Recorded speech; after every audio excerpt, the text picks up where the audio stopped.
the South. A 14-year-old African-American boy that was from Chicago traveled to Mississippi to visit his family. His mother never knew that that would be the last time that she would ever see her son. His trip to Mississippi would be cut short due to the tragic events that had happened only a few days after his arrival. A few years ago, I was on a road trip with one of my friends, and he asked me, "Have you ever heard of Emmett Till?" And I said, "No," and he didn't elaborate.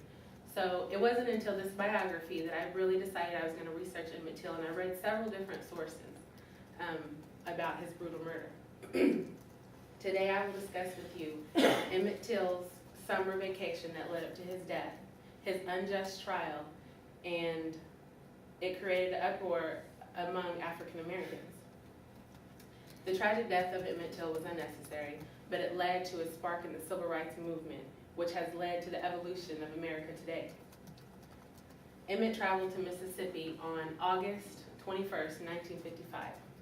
On August 24th, 1955, Emmett went into Bryant's Baker Grocery and Meat Market store, where Carolyn Bryant was working, the owner's wife. He wanted bubble gum.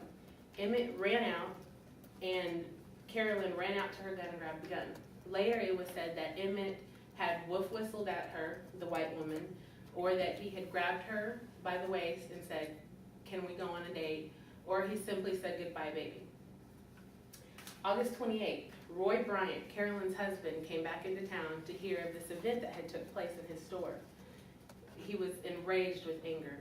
His half-brother, J.W. Millam, and himself went to Moses Wright's house, which is Emmett's uncle, at 2:30 in the morning, snatched Emmett Till out of his bedroom, told him to get dressed, threw him in the back of a truck, took him to a barn where they brutally beat him, mutilated his body, tied barbed wire around his neck, tied him to a fan, and threw him in the river.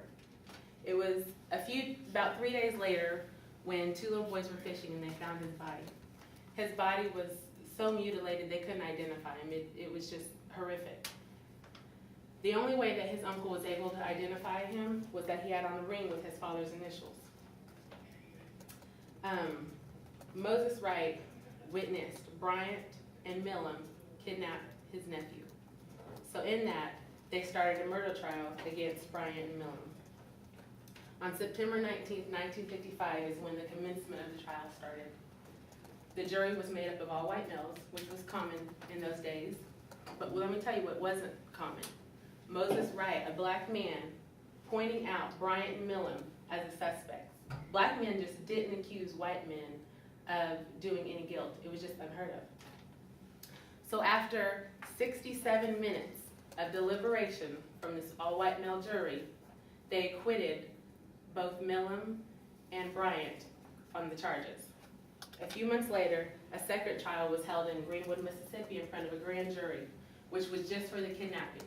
They were acquitted there too.